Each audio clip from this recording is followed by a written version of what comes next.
절대 안 질리는 사람이 있을까요? 네, 있습니다. 원리만 알면 쉽습니다. 저는 이런 원리를 남들보다 일찍 알았고 호기심에 이런 원리를 모든 관계에서 한번 적용해 본 적이 있어요. 하지만 지금은 그러지 않고 있는데 이유는 제가 모든 사람한테 질리지 않는 사람이 되다 보니 너무 나한테 기대를 하는 거야. 그래서 지금은 하지 않는데 많은 사람들의 기대에 부응해주는 것이 부담스럽고 힘든 일이기 때문이에요. 자, 질리지 않는다는 건 내가 매력을 꾸준히 유지할 수 있다는 거예요. 그러기 위해선 그 사람이 원하는 포인트를 알아야죠. 그래서 이전 영상에서 상대방이 원하는 걸 알아주는 방법을 설명한 적이 있었죠. 이거를 보셨던 분들은 이런 궁금증이 생겼을 거예요. 그래, 알아주는 사람이 갑이 되는 건 알겠다. 그럼 상대방을 어떻게 알아줘야 되는데? 그건 바로 캘리브레이션을 하면 됩니다. 캘리브레이션, 한국어로 관찰. 바로 상대방을 관찰하면 되죠. 에이, 뭐예요? 선생님 너무 시시해요. 라는 생각이 들죠. 그러면 여러분은 아직 하수입니다. 아직 이 깊이를 몰라서 그런데 한 사람을 깊게 있는 그대로 관찰한다는 건 정말 쉬운 일이 아니에요. 이유는 모든 사람은 자신의 세상 모형 안에서 생략, 왜곡, 일반화하여 마치 자신의 해석이 사실인 것 마냥 확신하기 때문이에요. 좀 더 깊은 이해를 위해서 여러분들에게 퀴즈 하나를 내볼까 합니다. 사귄 지 얼마 안 된 커플이 한 쌍했어요. 남자는 장거리임에도 불구하고 퇴근하면 8시, 왕복 2시간이 걸리는 거리를 남자는 매일같이 여자를 보러 갑니다. 여자는 자신을 아껴주는 것 같아 좋긴 한데 괜스레 남자에게 미안하다는 생각이 들게 되죠. 그래서 남자가 피곤하지 않을까 진심으로 걱정되는 마음도 있었고 또는 남자에게 사려 깊은 여자로 비춰지고자 하는 마음도 있었어요. 그래서 오늘은 좀 편히 쉬라고 남자에게 말합니다. 오늘은 좀 집에서 쉬어. 나 안 보러 와도 돼. 보러 오지 마. 자, 여자의 이런 멘트가 옳고 그름을 떠나서 이 여자는 남자를 배려한 것일까요? 하지 않은 것일까요? 정답은 바로 배려하지 않았다입니다. 어떤 분들은 이런 답을 듣고 이해가 안 가실 수도 있고 또 어떤 분들은 이해가 가실 수도 있어요.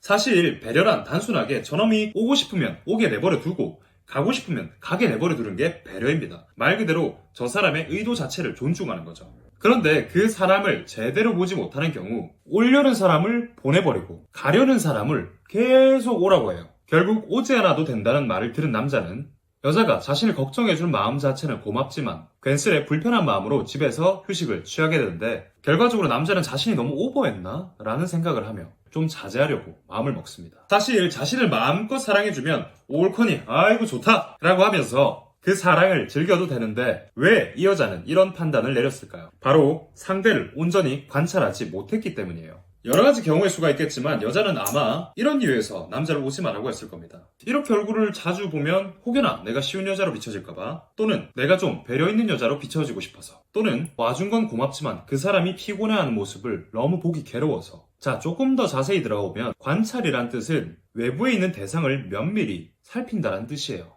이 의미는 초점이 바깥으로 간다는 거예요. 그런데 아까 말씀드린 세 가지 경우의 수는 그 초점이 바깥으로 향한 게 아닌 나에게 향해 있어요. 사실 이 여자는 자신의 모습을 관찰한 거지 남자의 의도를 관찰한 건 아니에요. 관찰을 잘 못하는 사람은 초점이 바깥으로 향하는 게 아닌 자신에게 향해 있어요. 즉 자신이 어떻게 보일지 많이 신경 쓰고 있는데 초점이 안으로 향해 있다 보니 자연스레 남들보다 자신을 좀 더 많이 검열하게 됩니다. 한마디로 스스로 지나치게 자기 관찰을 하게 돼요. 이런 경우를 보고 자의식이 강하다라고 표현하는데 자의식이 강한 사람의 경우 나 스스로에 대해서 관찰을 많이 하다 보니 자신의 약점, 빈틈, 허점을 스스로 많이 파악하고 있습니다. 그리고 자의식이 조금 더 과잉으로 치닫게 되면 그 허점, 약점, 빈틈은 자신만 알고 있는 것임에도 불구하고 다른 사람들도 나를 이렇게 볼 수 있다고 생각하게 돼요. 가령 예시를 들어보면 외부에서 볼 땐 전혀 쉬운 여자처럼 보이지 않거든? 그런데 정작 여자 자신은 자기가 쉬운 여자처럼 보일까봐 노심초사하는 경우를 많이 볼 수 있습니다. 그런 자신의 입장에선 나를 그렇게도 볼 수 있으니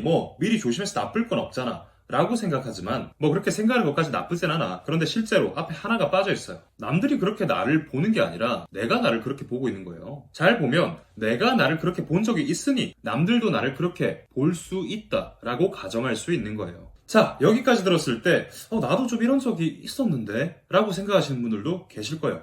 맞아요. 저도 때론 그런 적이 있습니다. 이렇듯 자의식은 사람이 가진 하나의 특징이며 우리는 사회적인 동물이기 때문에 나 자신이 어떻게 보일지 신경 쓰며 살 수밖에 없는 동물이에요. 그렇다고 하더라도 이렇게 나 자신이 어떻게 비춰질지 심하게 신경 쓴다면 외부에선 내가 매력적이지 못한 사람으로 비춰질 거예요. 왜냐? 내가 어떻게 비춰질지 신경만 쓰다 보면 계속 눈치를 보게 되거든.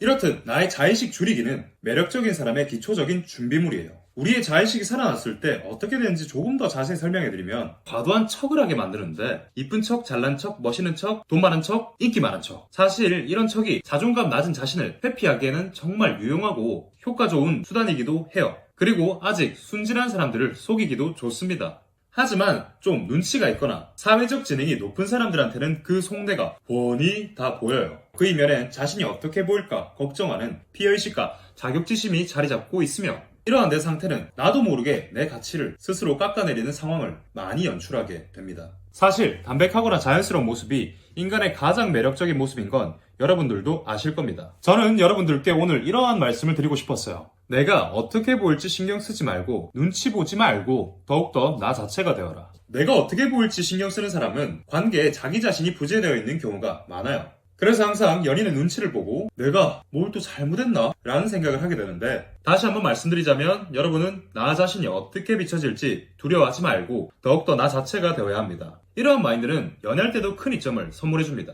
나 자체가 되려는 사람은 자신에게 가짜 자존감이 아닌 올바른 애정을 갖게 되는데 그러다 보면 자신의 방향 설정, 자신만의 목표 설정에 더욱더 눈이 가게 됩니다. 그리고 이러한 사람들은 상대방에게 이러한 느낌을 주는데 저 사람은 나만 중요한 게 아니구나 라는 느낌을 주기도 하고 동시에 저 사람은 맘만 먹으면 언제든 나를 떠날 수도 있겠구나 라는 느낌도 줍니다. 자연스레 어떤 기술이나 기교를 부리지 않아도 연애에서 상대방이 긴장감을 유지할 수 있게 만들어주죠. 사실 절대 안 질리는 사람은 없어요. 누구는 만나다 보면 단점이 보이기 마련이고 그런데 정말 절대 안 질리는 방법이 관계에서 상대방이 꾸준히 긴장감을 유지할 수 있게 만들어주는 사람입니다. 그리고 그 상대가 꾸준히 긴장감만 유지할 수 있다면 나는 연애에서 갑이 될 수밖에 없어요. 연애에서 갑이 되는 방법은 두 가지가 있습니다. 첫 번째, 상대방에게 어떤 기교나 기술을 부려서 갑이 되는 방법. 두 번째, 더욱더 나 자체가 되어서 나를 발전시켜서 내 가치를 높이는 방법입니다. 여러분들은 어떤 방법을 원하세요? 당연히 두 번째 방법을 원하실 겁니다. 저는 이런 개인의 근본적인 심리 코칭으로 많은 사람들의 연애와 인생에 도움을 드리고 있습니다. 상담이나 코칭 후기는 제 인스타그램이나 블로그에서 확인하실 수 있어요. 자, 그러면 오늘 영상 여기까지 하고 저는 이만 가보겠습니다. 바이바이!